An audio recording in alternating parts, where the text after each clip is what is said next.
painstakingly prepared a presentation on wildlife tourism. This is a topic which is very dear to me, and my research, my PhD, all these things are on this area. In fact, during this crisis, when the whole world, especially the mankind, is facing the greatest crisis of all time, but Mother Nature is reviving itself.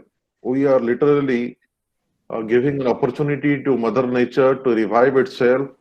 The wildlife is blooming again, back to its tracks. The ozone layer has been healed. The air quality has been improving. Visibility is improving. The way of living uh, on this planet is improving. And all these things are happening because of our restraint. We are going to discuss all these things and various other issues and the vast opportunities presented by this country towards wildlife and ecotourism.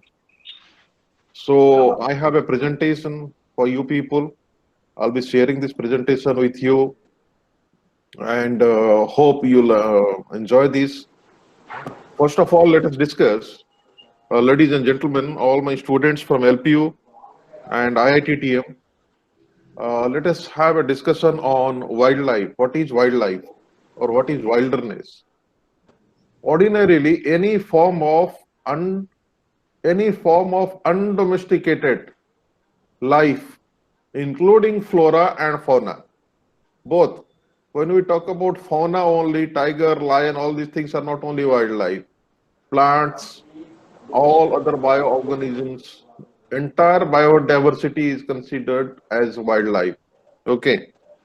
If you go further, if you go for a definition, like animals living in their natural habitat and not within the possession or control of humans. Listen, if you are going to zoo, it is not going to be considered as a wildlife tourism experience. It is a different kind of an experience visiting to a zoo because their wilderness is under the possession and control of humans. Okay. So when you are going to see wildlife, you got to go to a place where wildlife is not controlled by humans. They control themselves. This is one aspect. Things without an owner are things belonging to no one, such as animals in the wild or formerly in captivity, but that have returned to the wild, and aquatic fauna and things abandoned by their owner.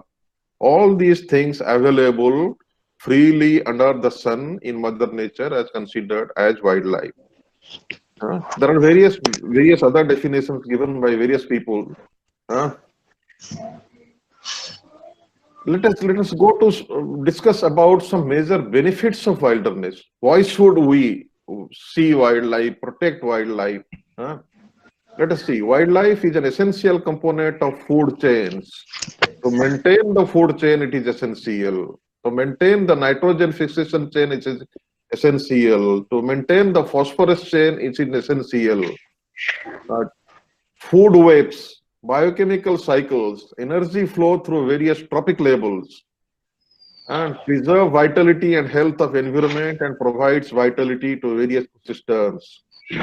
Provides gene pool to humanity to conduct breeding programs in animal husbandry, agriculture, and fishery. Nowadays, we are going for high production yielding from apiculture, from agriculture, from fishery, from animal husbandry. How it is happening? It is happening because of extensive research on wild genes. uh, Extensive research on wild genes, and this gene pool is coming from wilderness. Okay.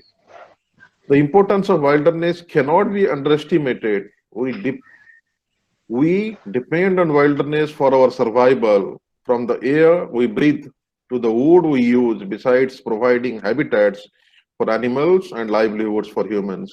Wilderness also offer watershed, uh, prevent, hello, Mm. Yes, Wilderness sir. offer watershed protection, prevents soil erosion, and mitigate climate change.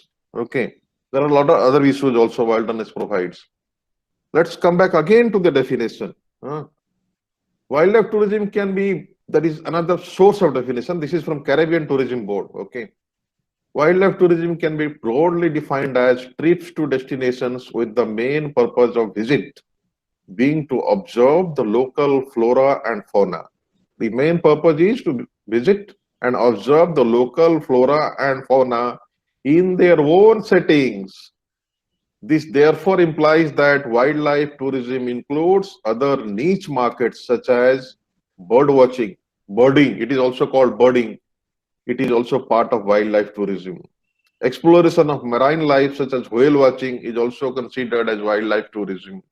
Okay. Even going into the caves in search of some animals, paleo study is also considered as wildlife tourism. Going to the Arctic to conduct a research on different wilderness is also considered as wildlife tourism. Okay, this is one definition by, this definition is given by Caribbean Tourism Board. If we go to some other, Mr. Newsom et al. In his publication has given a different definition. He told wildlife tourism is defined as tourism undertaken to view and or encounter wildlife. It can take place in a range of settings from captive, semi-captive to in the wild. He is having a different opinion. He is telling captive, semi-captive and two in the wild. He has included the captive wilderness as wildlife tourism. In my opinion, captive wilderness is not part of the wildlife tourism we talk about. Okay, but there are different authors having different opinions. We can also discuss on this. And it encompasses a variety of interactions from passive observation to feeding and or touching the species viewed. This is altogether a different opinion by Newsom et al. In 2005, which is not as per the present context of wildlife tourism. Let us see another definition by Kutte in 1993. Yeah, ladies and gentlemen, welcome back. Sorry for a power outage here. We are trying to revive it again. Let us talk about the scope of wildlife tourism in India. This country provides enormous scope.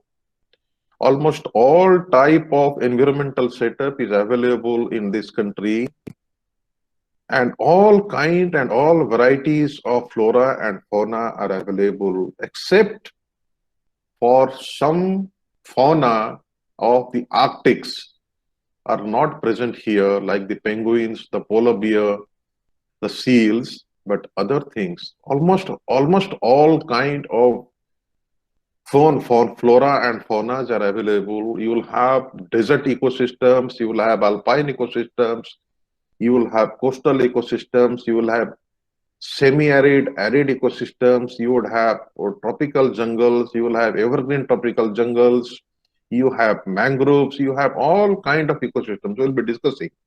Okay. And if you look into the growth rate of wildlife tourism in India, it is at the rate of 15% per annum, which is above than any other industrial growth. Okay. Well-managed nature-based tourism generates revenue for conservation of natural habitats and wildlife. And you know that a whole continent, the continent of Africa, the continent of Australia, their mainstay of economy is wilderness. They depend largely on wildlife tourism, especially Africa. Some countries of Africa's mainstay of economy is wildlife tourism.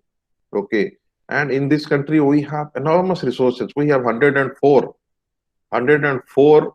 national parks in this country. We have more than 500 wildlife sanctuaries in this country. We'll be discussing all these things. Let us go further. As I told, points in favor of wildlife tourism. Okay, nature-based, including wildlife tourism, is protected areas, probably imposes net cost in terms of direct impacts on the natural environment at the tourism sites involved. This is a conflicting statement against the wildlife tourism. It is saying that it incurs net cost in terms of direct impact. Okay. But the second point says the cost identified in point 1 are at least partially offset or perhaps even overweighed by the incentive that nature-based tourism creates for retention and acquisition of such areas.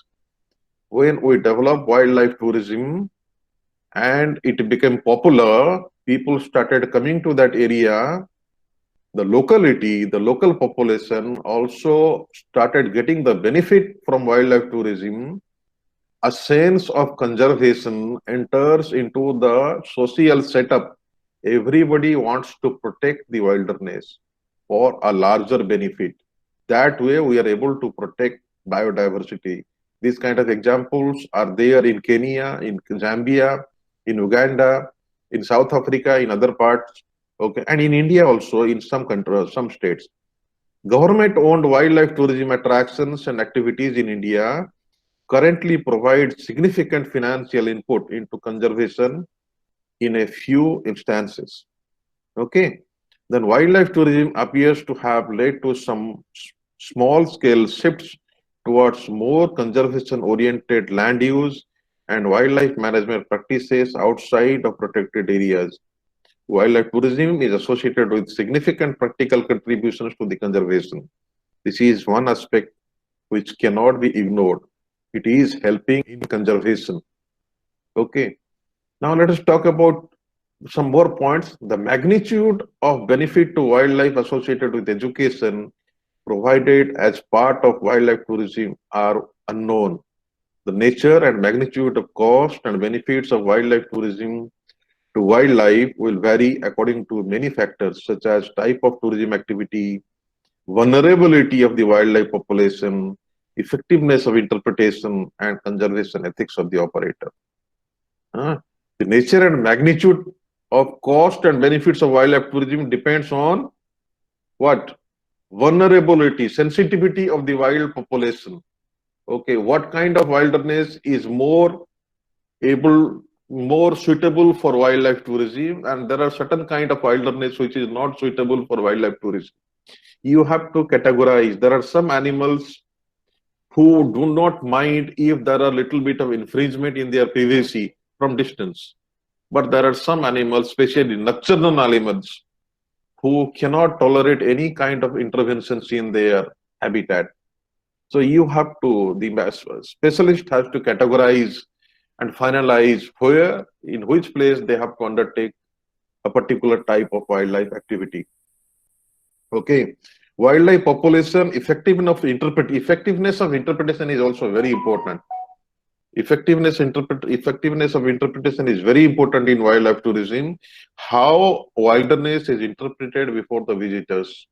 That is very important. Interpretation is what? Basically adding some value. How more and more value is added to wilderness in terms of its usage, in terms of we were discussing about this. We are actually sorry because of interruption. The nature and magnitude, cost and benefits of wildlife tourism to wildlife will vary according to many factors such as type of tourism activity, vulnerability of the wildlife population. Vulnerability of the wildlife population means this sensitivity is associated with a particular type of wildlife. There are certain Voice type is of... not there. Huh? Hello? Voice is not there? Okay. Just a second. है sir, आपकी voice है आपकी sir. Voice है? हाँ आ रही है, आप continue कीजिए। अच्छा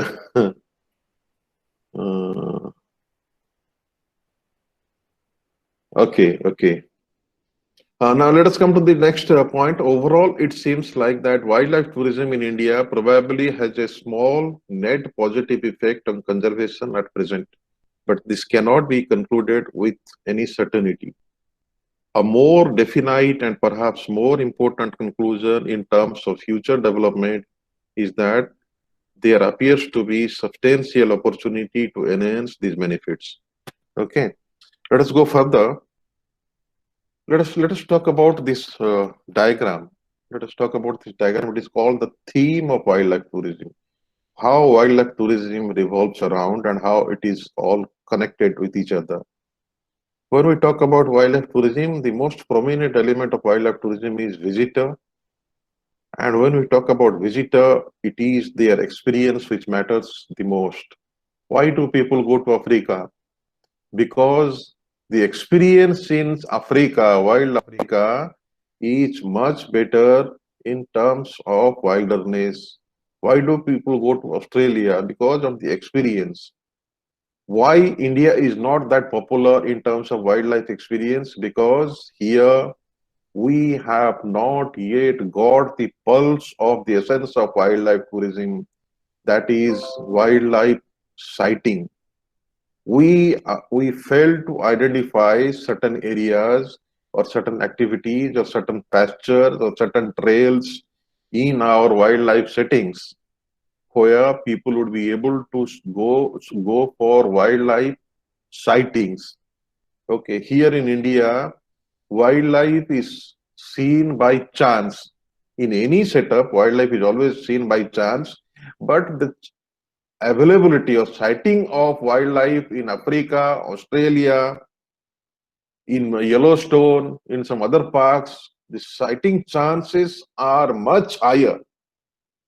Whereas in Indian national parks or wildlife sanctuaries, the sighting chances are meager, very less. There are some wildlife sanctuaries or national parks in India. One is there in Odisha, that is Debrigad. Sighting is 100% guaranteed because it is in a very closed area and the trails have been scientifically prepared.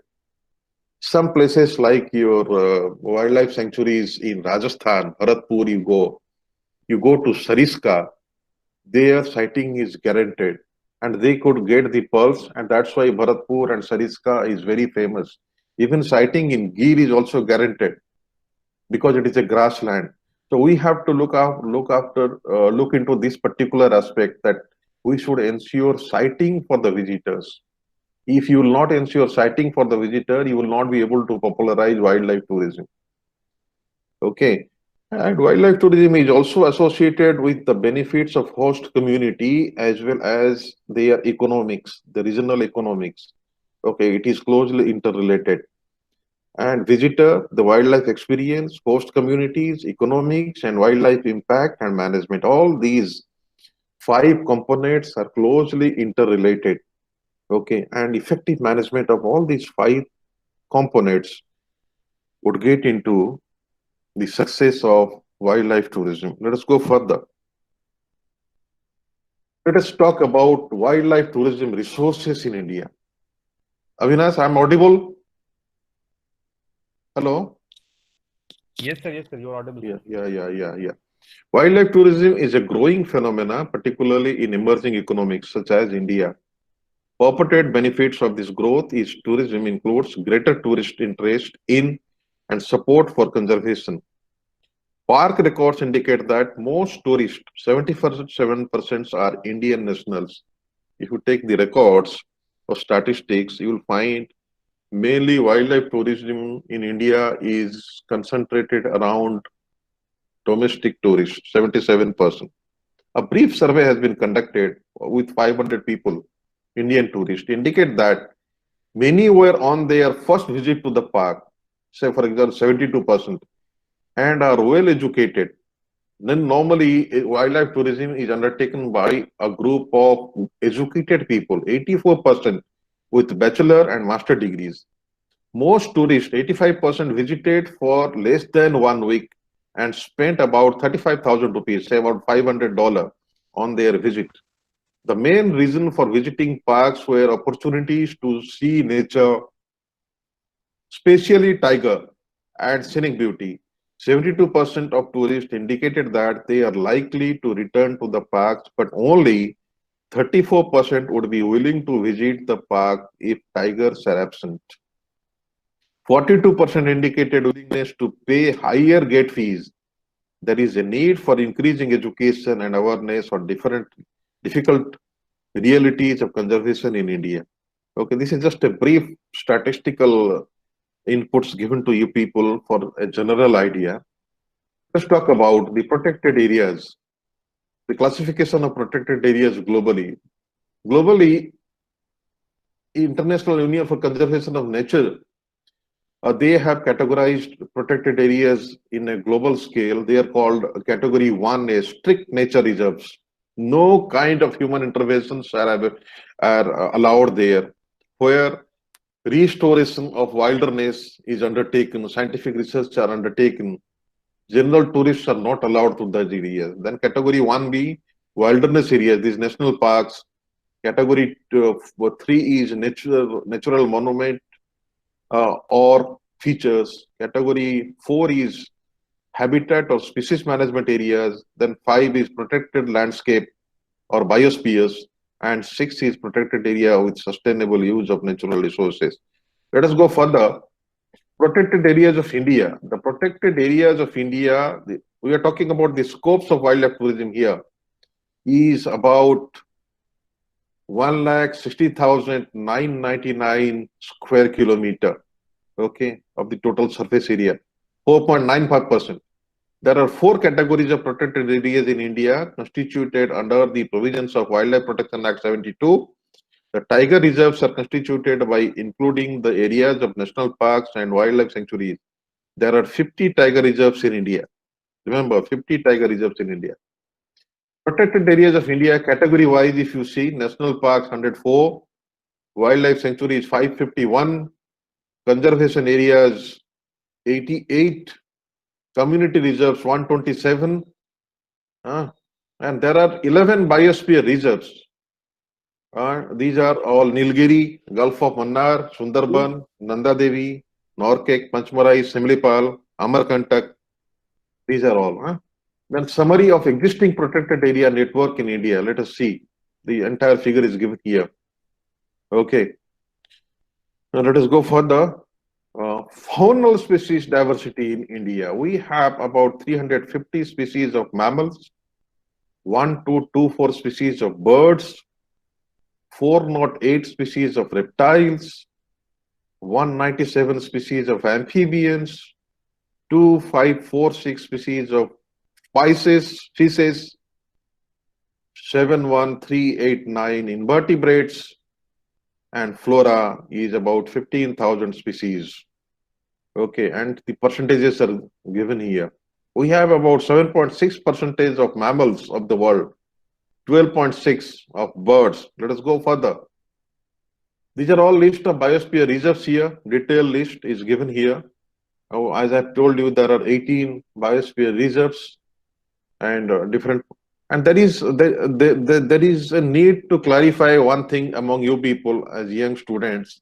There are technical differentiations between a national park, a wildlife sanctuary, a biosphere reserve, a protected area.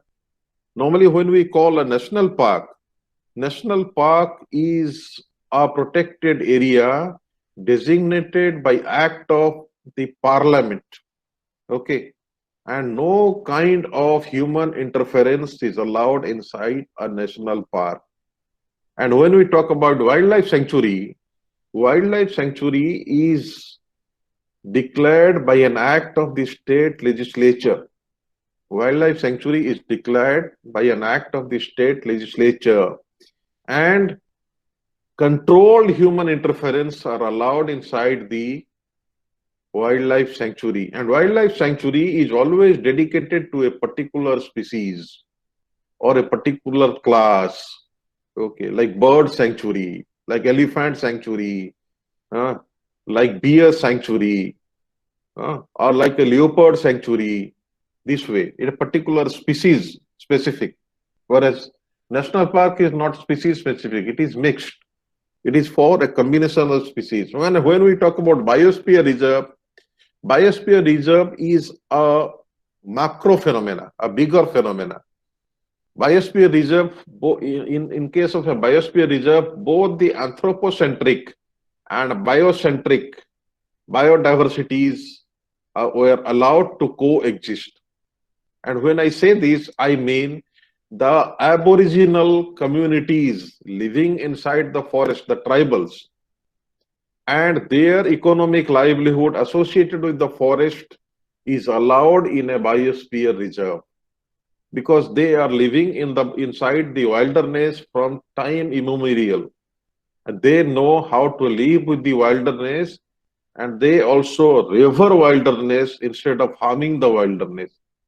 So in these areas like in Great Run of Kutch, there are tribes living in that. It is a biosphere reserve. Gulf of Mannar, Sundarbans, these are all biosphere. Sir, there is a question from Shreya Srivastav, and What the is the question is, which question? is better demanded or preferred, wildlife or bird photography, when it comes to photography and all?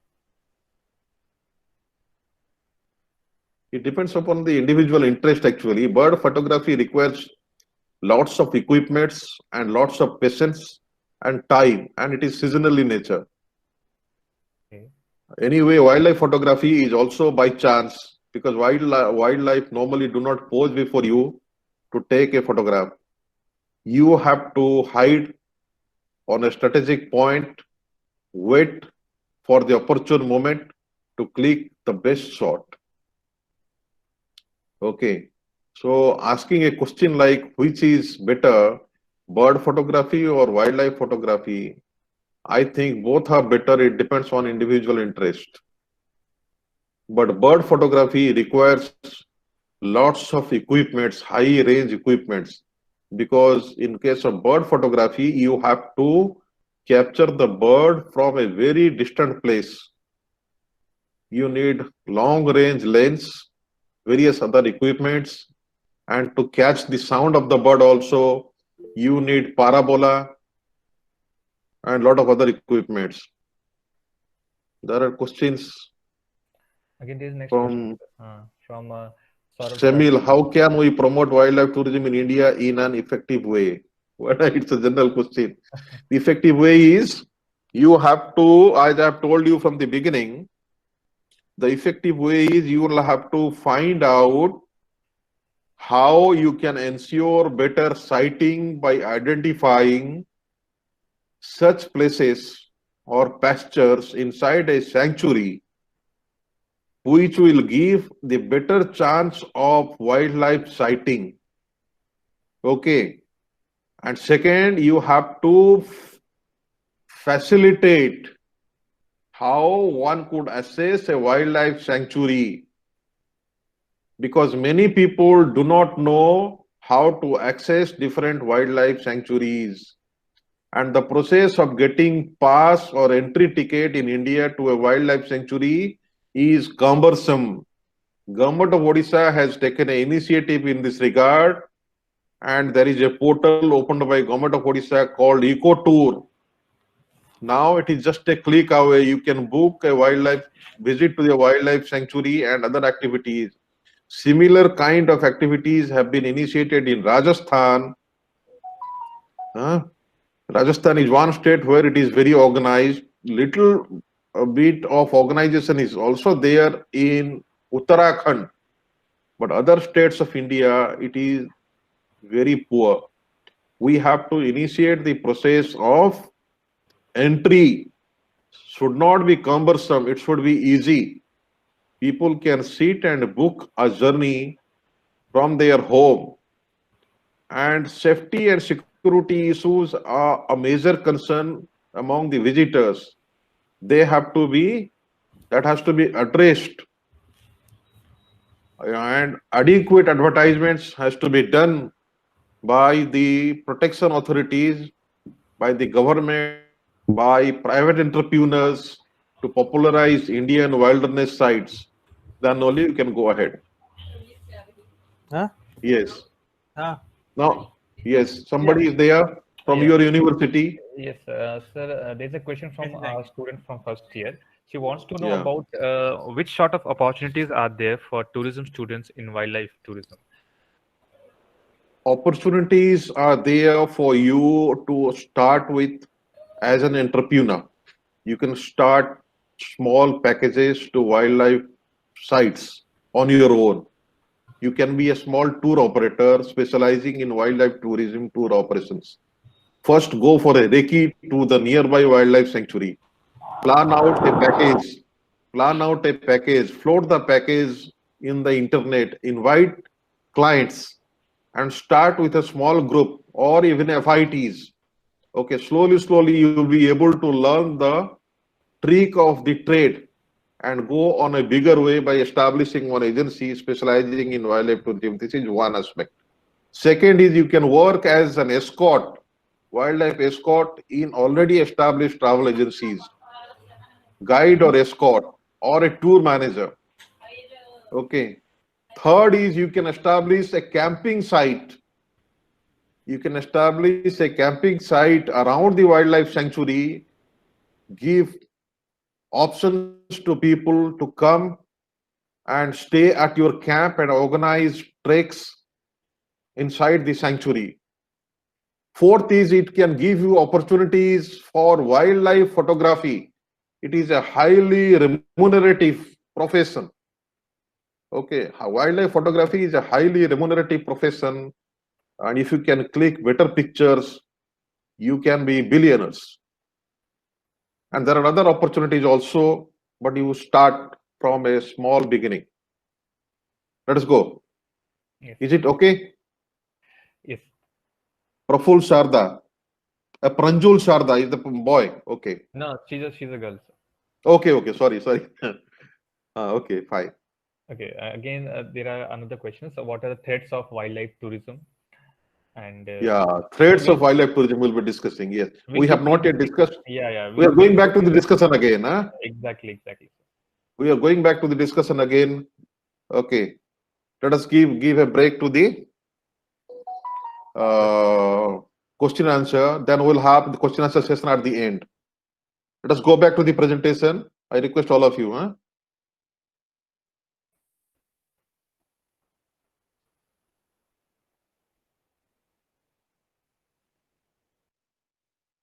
Yeah.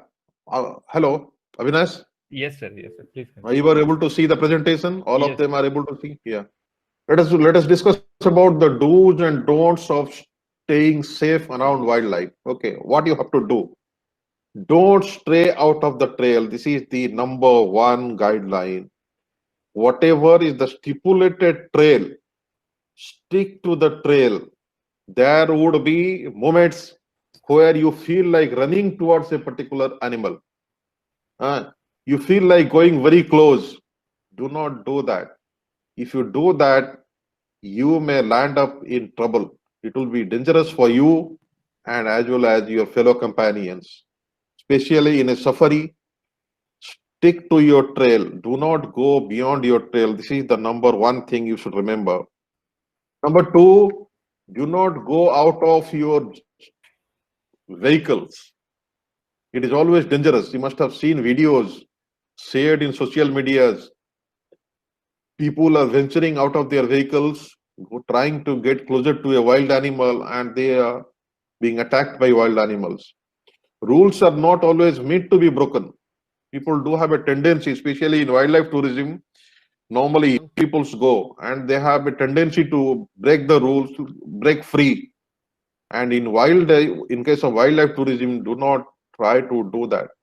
You may be in deep trouble.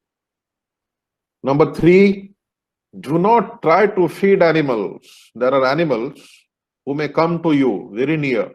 Like in this photograph, somebody is trying to feed the animal. Sometimes out of excitement or by seeing the friendly behavior of animals, we try to feed them. This can turn out to be the biggest mistake that one can do on a wildlife tour. Also, never throw your remaining food in the park region. What is happening? People are carrying some food articles. They throw the food.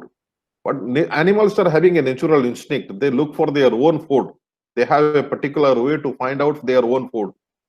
If you are going to the wildlife sanctuaries and regularly feeding these wild animals, slowly wild animals would be depending on your food instead of searching for the natural foods. And you know that your foods are adulterated. Wild animals would be unhealthy after taking your foods, and there would be dependence on your food. They would be losing the habit of hunting. This is one aspect. Second is, whenever you are throwing foods, you are throwing the foods along with the polythene containers, tin containers. Animals do not have the ability to distinguish between food and non-foods. In lieu of food, they also take the containers in, and that would choke their alimentary tract, the food pipe, and they will untimely die. And by close interactions by animals, they appear they are very sober, but they are not that sober. Animals are always unpredicted. They may also attack you. These things you have to keep in mind. Avoid close encounters. It is rightly said that there is a very thin line between being smart and being stupid. And when surrounded by different wildlife predators, it is wise not to be on the stupid side. Be careful. It is not just tiger, lion, or hippos from which you need to maintain safe distance. Elephant, giraffe, kangaroo, or zebra might also be calmest creatures, but you never know when they will turn violent. As I have told, they are unpredictable. And you do not know, because animal psychology is a very tough discipline.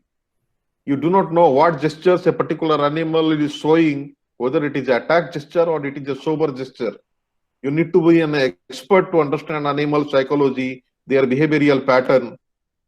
So it is better to always to maintain distance, avoid close encounters. Keep flashlight of your camera and mobile phone off, because many a time, especially during night, if you put the flashlight over the face of the animals, it irritates them. This is one major point which gives a rise to human wildlife conflict, and most of the visitors hardly pay any attention to this. You must be unaware of the fact that your mobile or camera flashlight can be very dangerous for you only while on a wildlife tour. A flashlight scares wild animals, and chances are there they may turn violent, because when they feel they are scared, what is the best weapon? The best weapon is, if you are afraid, it is better that you try to attack. Wild animals, why do they attack? They attack to protect themselves. So do that. Do not put the flashlight on their face. Don't go off the way adventure. Whenever or wherever you go on a wildlife tour in the wild, whether zoo, national park, or sanctuary, just make sure you stick on the given route. Don't go off the way in search of better wildlife experience or to get the glimpse of more wild creatures. Doing so might lead to getting lost, animals attack, or any other mishappenings. Stick to your vehicle. Keep calm. It is very essential. One of the major reasons why animals attack human is because they sense the person is afraid or too excited. People started making noise, making sounds, horrible gestures. Don't do that. Animal can always understand that you are afraid, and if you are maintaining eye contacts, especially with primates and big cats, they can always sense that you are afraid and they will attack you. Don't do that. Always try to remain calm. Do not do anything during an animal encounter. On a safari tour, if you get to see animals crossing the road or sitting on the road, make sure to stop then and there, especially in the case of elephants and lions. These animals are extremely protective for their loved ones, and a provoking step you could lead to fatal elephant's attack or lion or tiger attack. Wear appropriate clothes, especially camouflage clothes. Try to wear camouflage clothes when you are going into the wildlife sanctuary. Do not wear bright clothes. That irritates wild animals and it attracts undue attention. So always try to wear camouflaged colored. The person in this photograph is wearing a camouflage colors, especially who try to wear beige, brown, khaki, these kind of colors, which is camouflaged with the surroundings. Stay inside the camps. If your night wildlife tour includes camping, then this is the most important thing which you must keep in mind during safari expeditions. Also, while staying inside the tent, make sure it should be fully zipped. In case of some reason any animal finds your tent, it should appear to him as a barrier. Try to zip your tent always if you are staying inside a wildlife sanctuary. Avoid pungent smelling food. There are people who try to take non-vegetarian foods and try to cook inside their camp. Non-vegetarian foods makes lots of smell.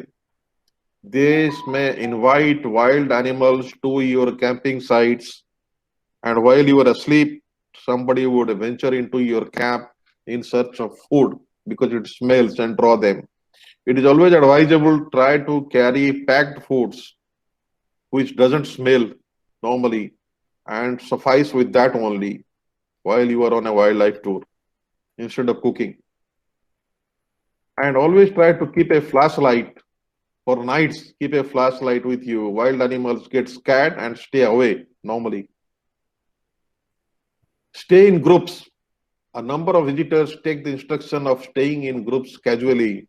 But if you are on a wildlife tour, always try to stay in group. Wild animals are afraid of attacking you if you are in a group. If they found a solitary person, there is a chance of attack. So always try to remain in groups in order to protect yourself. Now let us talk. Avinash was asking, or some students were asking, what is the main threats to wildlife actually? Yes, sir. The main threats to wildlife was exploitation of wilderness to the tune of 37% is exploitation. To the tune of 37% is exploitation by human for their benefit. Deforestation, industrialization, occupying forest areas for agriculture, for industry, for timbering, for commercial forestry, all these things is a main threat. 31.4% is coming in second, that is because of habitat degradation. Slowly, we are venturing into wilderness. Let me take the example of Bhubaneswar. About 25 years back, this particular place where the IITTM is located was a jungle. Nobody wants to come to this place during that time. Elephants used to roam around in these areas. This was part of Chandaka Elephant Sanctuary. Because of large demand for housing projects and expansion of urbanization, slowly, Bhubaneswar is expanding. Just one example I have given. The same kind of things is happening around the world because of human habitations, large demand of human habitations, industrial demand, agricultural demand. We are slowly encouraging into the land already occupied by the wild animals, floras and faunas, and we are entering into their house. That's why many a times you discover that a leopard entered into your toilet, a snake is found inside your bedroom, a deer is found inside in your garden. Many a times there are man-animal conflict. Man-animal conflict. Many a times elephant comes into your farmland for grazing. Deers come to your farmland for grazing. Why is this happening? Because when you are entering into their house, they tend to enter your house. So what is required? We have to respect under the sun. Actually, in Mother Earth, we should respect the principle of equitable distribution of natural resources. As supreme creature, human being should not forget that whatever right I am having on Mother Earth, the same kind of right the animals are also having, the plants are also having. Let me contain myself within my area. Instead of that, we are crossing our limits and entering into the wilderness. That's why wilderness is slowly depleting, and it is causing large imbalance in our environment. Pollution is a major reason. Pollution is also killing wilderness. How disease is spreading into wilderness? Because you see these animals, cows, buffaloes, goats, sheep, these grazers are taking them to nearby forest. And as these are domesticated animals, they are coming in human contacts and contacting some kind of diseases. And when they are entering into village forest areas, many a times they are attacked by wild animals, and the wild animals feeds onto the infected animal. That's why infections also spread into wild animals. Very recently, a group of elephants in one elephant corridor in Kalahandi districts were found with a particular type of viral infection. a particular type of viral infection, and after post-mortem, so many elephants, near about 21 elephants died because of the viral contagion. And it was found that that contagion was spread from human being to that elephant. Because that viral infection was found in some goats. Goats went into the forest, they feed on some leaves, and the same leaves were fed on by the elephants, and that's how it was spread. Okay, this is how it is happening. Climate change is a major issue. Climate change is a major issue, and invasive species. Many times, what happens because of mismanagement on the part of conservators.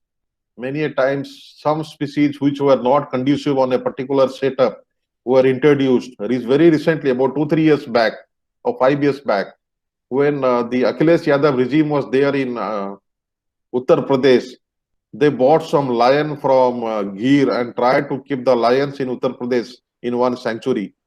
And not a single lion was able to survive, because lion species requires a particular type of climatic setup for survival. Without conducting a study or research, if you try to introduce a species on a particular setup, the species may not survive. Another example of invasive species is in our forest, you will find two kinds of plants are growing, especially herbs are growing in large number. They are called Lontana and Epatorium. Epatorium and Lontana grasses are growing in our, हमको हिंदी में भी उसको कहते हैं गाजर घास. These two kind of grasses are growing in our forest, and they are occupying prime spots in our forest. So they are occupying prime spots means they are not allowing the major plants, the sals, the teaks, to grow, because they are shedding these sal trees and teak trees and sesame trees. So these are called invasive species. These are all major threats. Another threat to wildlife is poaching. See, is indiscriminate poaching by human beings, indiscriminate killing of tigers and other animals, because in some countries of the world, there is still a belief that the body parts of tigers and other animals are having curative properties. The rhinos were killed, and their horn was taken out, because it is believed in some part of the world that rhino horn was possessing some curative property. It is having age-defying properties. These poor deers were killed, and their meats were sold. People are indiscriminately killing animals. Poaching is also a major threat to wilderness. See this in this picture, you will see how a group of Westerners went into Africa, seeing wildlife, and they are into illegal hunting and butchering to wild animals inside a park. Such a ghastly scene. This is what is happening across the globe. Our Dean sir, respected Dean sir, Amresh Mishra sir, to please carry forward with the further session, sir.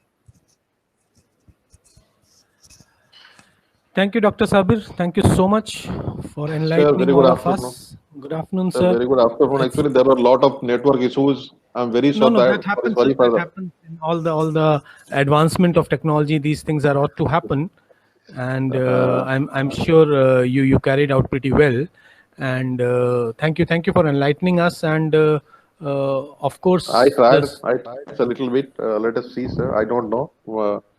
Because there were a lot of interruptions in between, so that's why I was upset. But somehow I managed it. No, sir, it was a great presentation, and of course these external disturbances will keep on happening, and there are some advantages and disadvantages of online teaching. So this is one of them, that people can interrupt and they can start talking or making us listen to their songs and all. So that we need to take with a pinch of salt. So no issues on that. Yes. because I think this is going to be the future of learning for few months, I can say. Yeah, for quite some time. Yeah, till the time we settle down and the good day is gonna come back. I think this is going to be the mode of learning. Yeah. So both students as well as we all have to gear up with these challenges, and definitely we'll overcome these. So I don't find any Yes. big challenge in these things. So thank you Okay, so much for being part of it and enlightening all of us Thank you. students. It's a pleasure. It's a pleasure to be associated with you people. Anytime, I'm sir, very happy. and we would like to collaborate more in future also. Very happy. So that students of Yeah, your surely. institution, students of our institution can get enlightened with all the topics and all. So Yeah. I'll be talking to Avinash for a new session on a very and new thank topic. you for giving us a And, gem like Avinash, because he's extremely Yeah. professional and very enthusiastic in doing all these activities. So and we are lucky to have him with us. So That's great. I'm very proud of. yeah, I'm very being proud of part him. of your alumni, I'm sure your students also should look upon him as a role model and Yes. try to become like him only. Yes. Great. So, Thank you, sir. on behalf of my institution, in behalf of my university, management of LPU, all the faculty members, all the students, we would like to convey our thanks to you for giving so much of time to us and giving a lot of knowledge and your experience in wildlife tourism.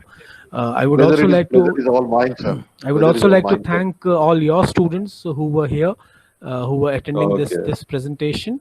Thank you very much, Thank you, students, sir. and stay safe, stay happy, and Yes. the good day is gonna come very soon. So we all try to Yes. meet also. Thank you very much. Thank you very much. I wish all of you a healthy and happy life. Stay safe.